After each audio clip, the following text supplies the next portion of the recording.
Good morning. Morning. We're in different parts of the country today, not down at the beach. I'm in Sydney, so it's really cool to still be able to come to you live through Zoom. Yeah, it's very amazing. It's very amazing. So welcome to our video today about the power, the transformational power of changing memories. Yeah, so we've mentioned that old memories never die. They just come back in a different pair of shoes. So what are we talking about there? Yeah, what does that mean? Yeah. So we tend to think that memories are fixed, that this is kind of the old school thoughts about memories, but there are lots of new science that's come out about memories and how they work inside our minds, and we have a lot of information about that from some of the top experts on memory change in the world in our file section in the Awakened Parent community. So go in there and check that out. Some amazing TED Talks from Julia Shaw, from Elizabeth Loftus. They've studied, some of these women have studied memory change for a very long time. And the new science is that memories are always changing. So a good example I have is a client who he was telling me about how his mum said that he was quite a restless baby and he didn't sleep very well. And then his auntie came along and said, "Oh, I don't know what she's talking about. You were beautiful, like calm baby. You slept really well. You slept deeply." And so he basically changed the memory of how he was as a baby from hearing those two different stories. So you mean he chose the one that his auntie said? Yeah. Yeah. Yeah, and this is what we do every single day with our memories. We meet somebody, or somebody tells us about a person they've met, and we get a mental picture of them in our head, and then somebody else might come along and give us another piece of information about that person, and we build a mental picture. That is changing a memory. You know, you might change it to a better perspective, you might change it to a more negative perspective, but you are adding and taking away from memories every single day of your life. So some of these childhood memories that we have that we think are so fixed in our mind really have probably been upgraded or downgraded 100 times. Every time you've talked about them, they've changed. Every time, you know, and everybody knows that if you go to a dinner party with all your family, that your siblings, so many times I've been said, "Look, my sister just doesn't have the same, she didn't have the same father as me." I mean, biologically she did. Yeah, and you grew up in the same household. You just did, different perspectives on the same memory. Exactly. Yeah. So she just didn't feel like they lived with the same person from the perspective point of view. Yeah. So when you know you can change memories, that's the gold. Just knowing that you can. It's such gold. So you had an example of like some of the memory change work you've done around being shut down, Jo. Well, yeah, in the text with this video, we mentioned about feeling unheard, like with your kids, when you're trying to tell your kids something and feeling like they're not listening, they look away, or they and ah, or, oh, God forbid, they roll their eyes.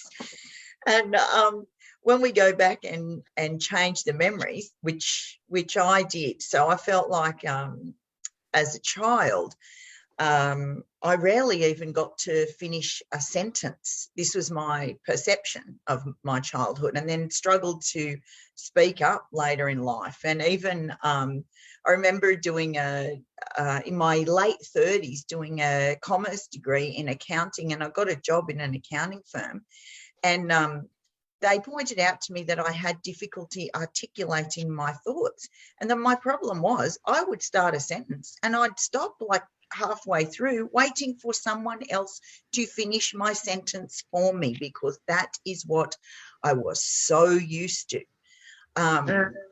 So we did some work on that, and I changed the memory to me sitting around the dinner table with my family, and us all having conversation, speaking up, like joyous conversation where it feels wonderful, you feel heard, feel seen, feel understood, and and finishing sentences. And then, of course, I can now go out into the world and have easy conversation with people, even people I don't know. I walked into a gathering just recently and easily moved around the room and spoke with people I had never met before, made conversation, even finished my sentences. And it's such a big change from who I used to be.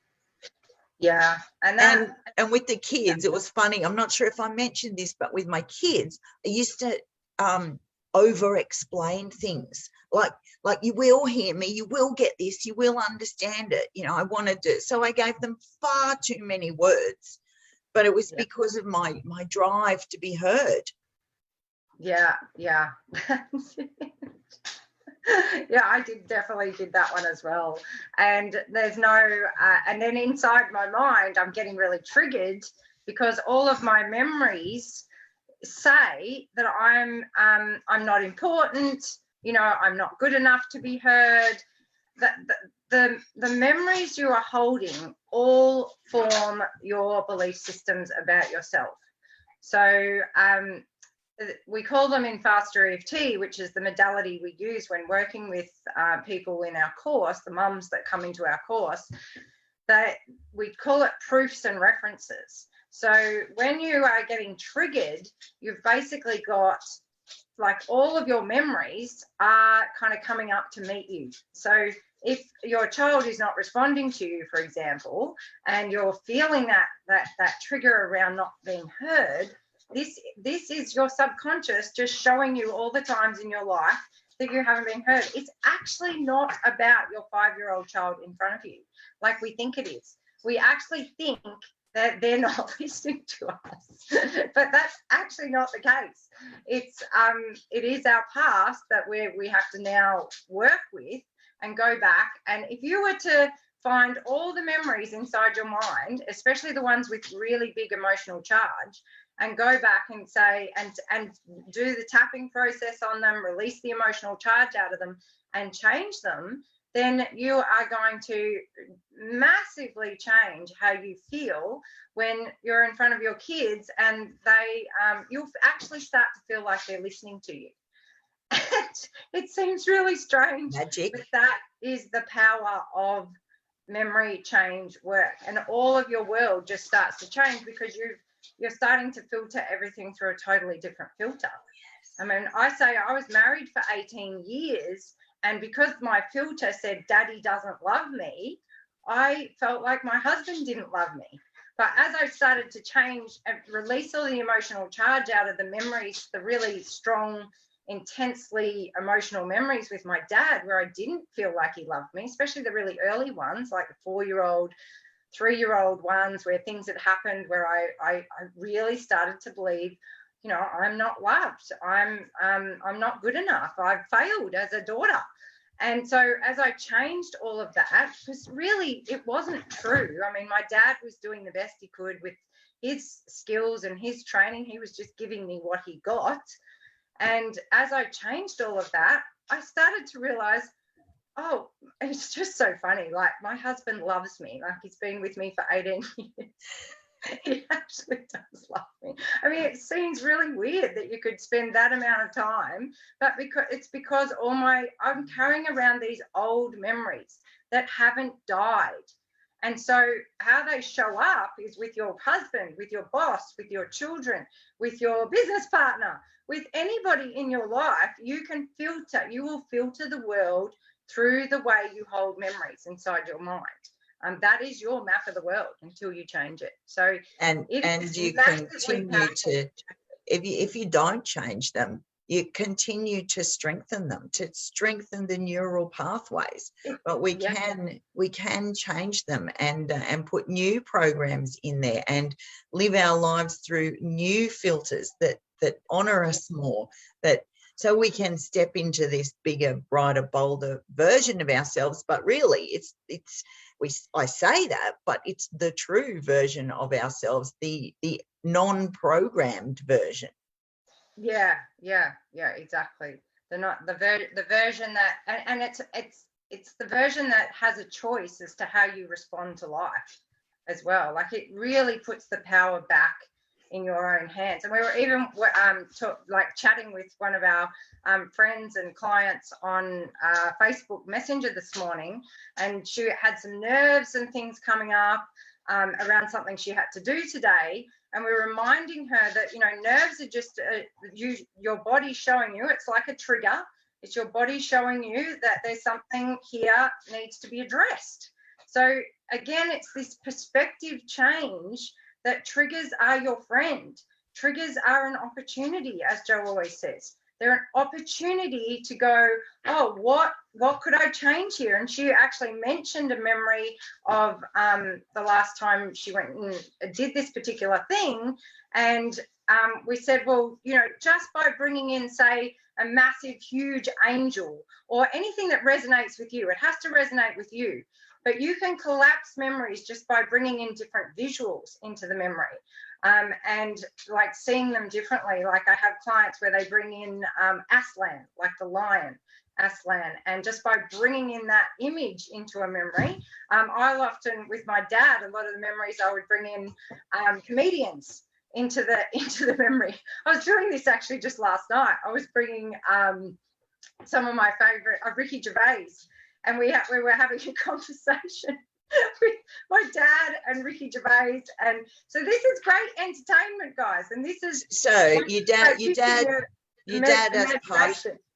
has passed away, so this is all in your mind. You're doing this. It's all in my mind, in my mind. But I always want to keep creating memories that are really fun, and everything that you have in your mind is metaphorical. So and you operate from it. So if you want to operate from your memories, you want to operate from really good ones, because you do this automatically. Like, okay, so the big question or the argument, like when I began the work and coming from like logical, analytical, got to make sense of everything, like, but it happened, Ilka, it happened. How can I just change it? It happened. Yeah, and it's not negating that things happen to you.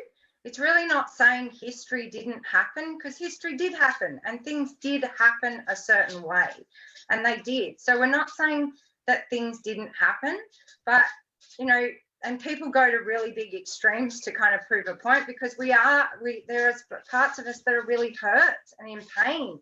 And if somebody doesn't see our hurt and our pain, and I was like this in the beginning too, it's like, I just want someone to understand how in pain I am, how hurt I am, how uncomfortable this makes me feel, how afraid I am. But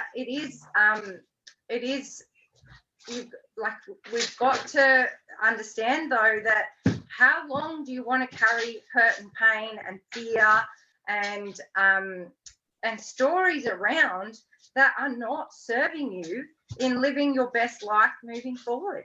Yes, things happen to all of us. Like, people will die in our lives. We all face challenges, but it's how we are going to respond to those challenges moving forward, and how often do we want to keep repeating patterns. So it's like, I just went on holidays with my kids, and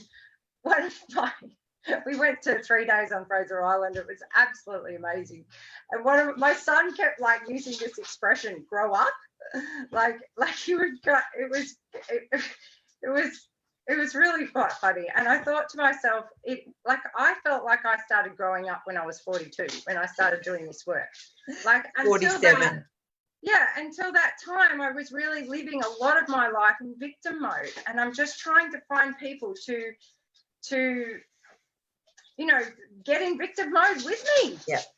Yeah, and which is, it's still a choice, and if that's the way that you want to live, I have no problem with that. But we do this work.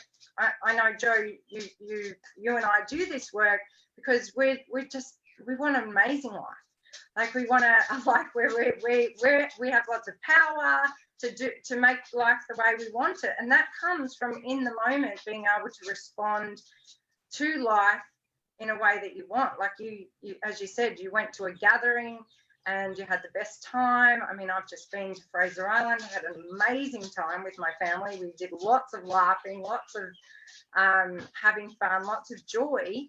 And that's the kind of life that I want. And that those holidays used to sometimes, you know, they could be filled with lots of drama and me having fights with my husband and all sorts of things before. So it's just a massively different way of life. In that we're talking about this earlier too. I don't know if I mentioned it on here actually. But the drive, so I've driven from the sunny coast to Sydney, which is about a 12-hour drive. And I used to be fearful of driving. I used to be anxious. I just used to do a 3-hour drive. And one time I had my son in the car and we got to the end of the 3-hour drive. And he said, oh, thank God we've made it. And I thought we'd probably die on that trip. I went, oh, mate, thanks so much for not saying that to me while we were in the process of getting there, as compared to 2 days ago, I jump in the car and I've got a 12-hour drive ahead of me. And I'm like, oh, yeah, I'll just head off and I'll get as far as I can and I'll find a motel and I'll stay over. And I was really relaxed. I even left my clothes at home and had to stop on the way and buy some new clothes. And no stress. What I really noticed, the only time I was stressed was when I needed to pee and had to find a toilet real quick. And to compare that to how I used to be in the past, it's moments like this when I go, oh, all this work is so worth it, so worth it.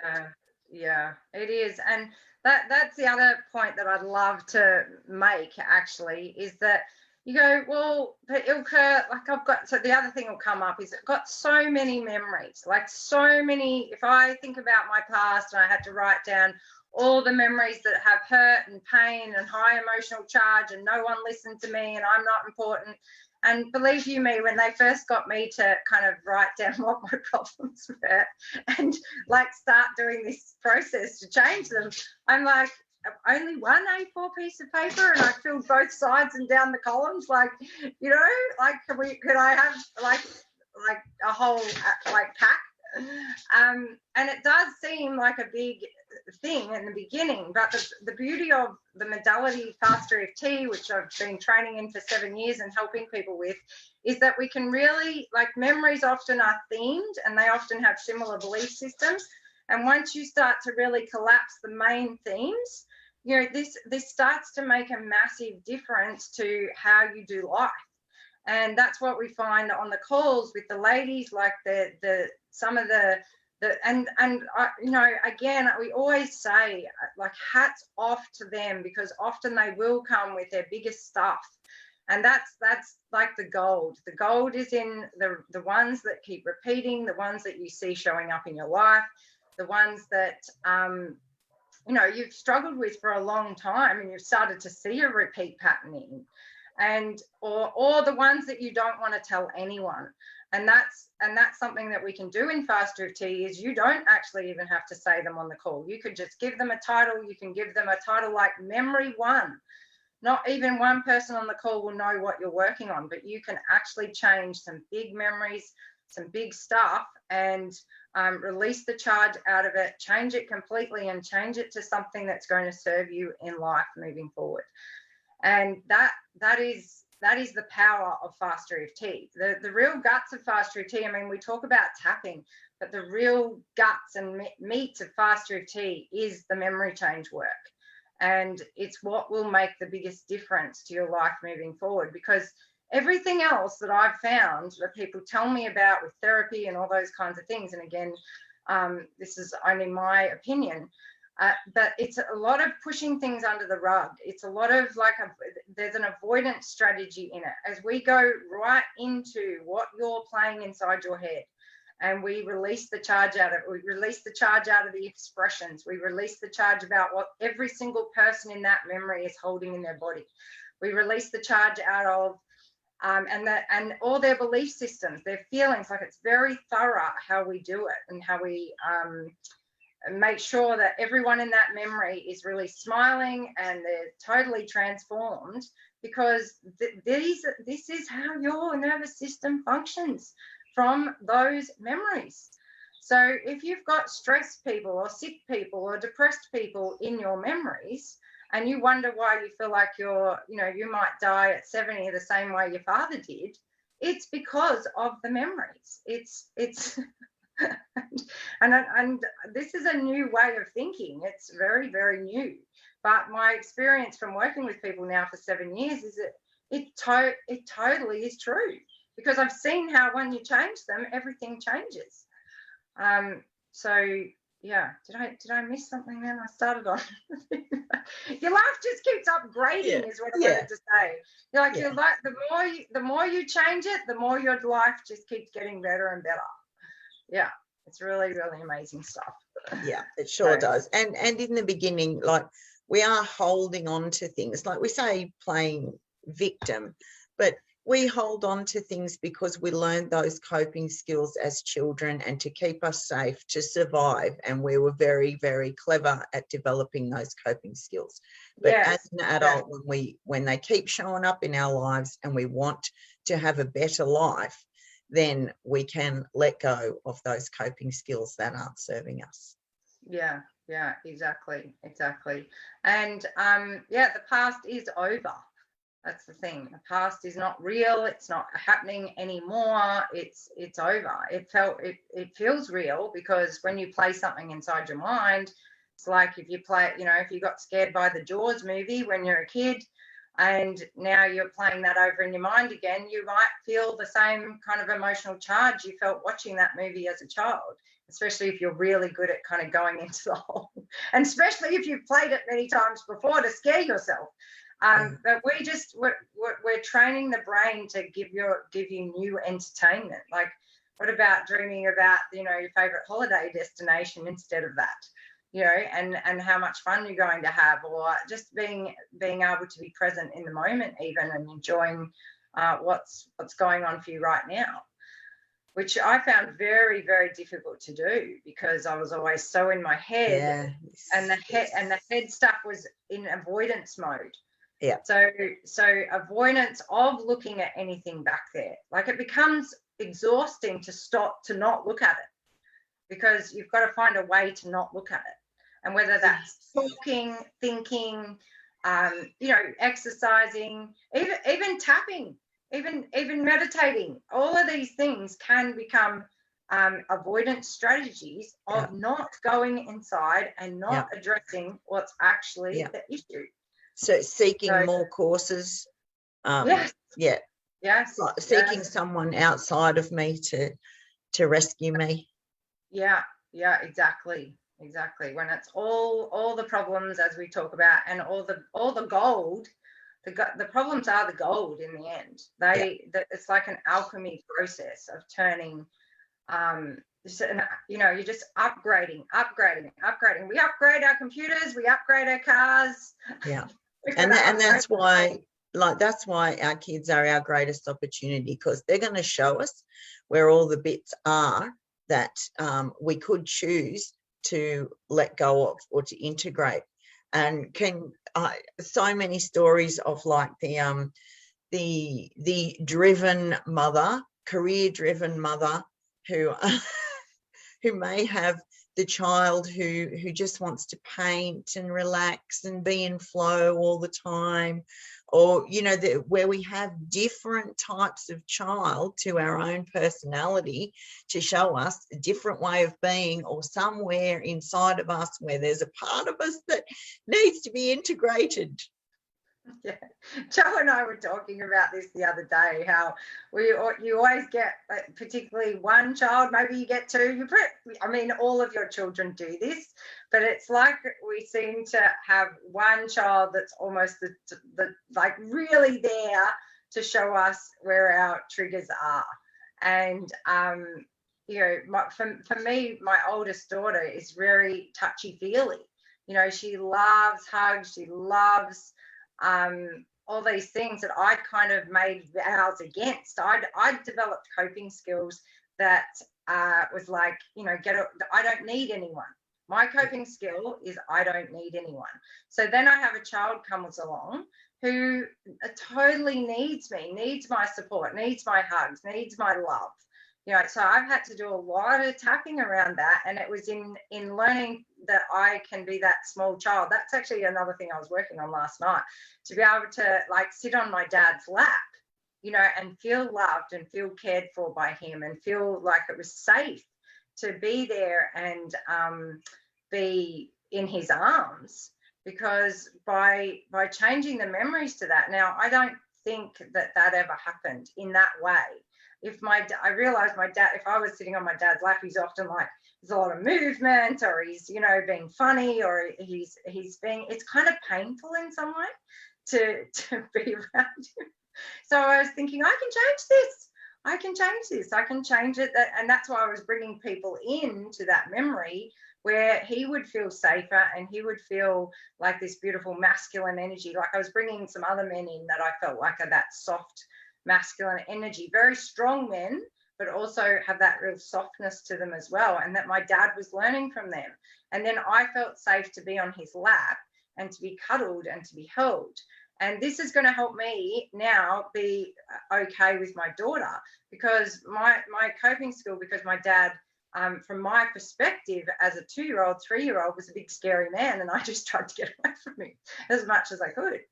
So yeah, my daughter has come to show me that it's okay. And I mean, she does. She shows me in so many ways how incredible she is at, you know, giving to other people, and to you know, her physical body, like how much she loves her physical body, and you know, all these things she shows me, just so many things that I can learn from her. And she's improved, like my life has improved by noticing this trigger, you know. And I know you have a similar story too, don't you, Jo? Oh gosh, yeah. So I'm similar program to Ilka. I don't need anyone. I'm very independent. Mind you, the other side of that is extreme loneliness when you don't let anyone into your life.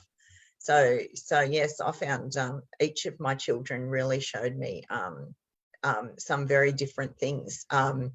Probably oh gosh. One was to like embrace the joy in life, the happiness, the bubbliness that I know was in me, but I was really suppressing. And then another one of them showed me how to forgive myself for the shame and guilt that I was feeling about behaviors I'd done as a young kid, and that weren't necessary to carry with me for the rest of my life. And and then another one of them is needed more emotional and touchy-feely connection, and I was terrible at that.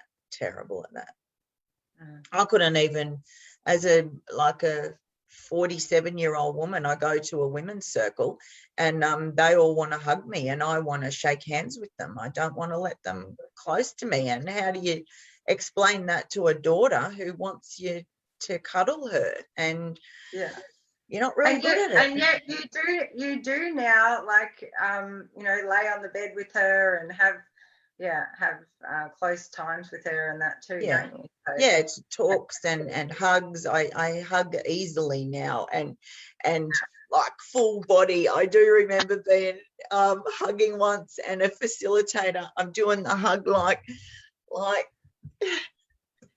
this, and she comes in and pushes my butt right in, so I'm fully in the hug.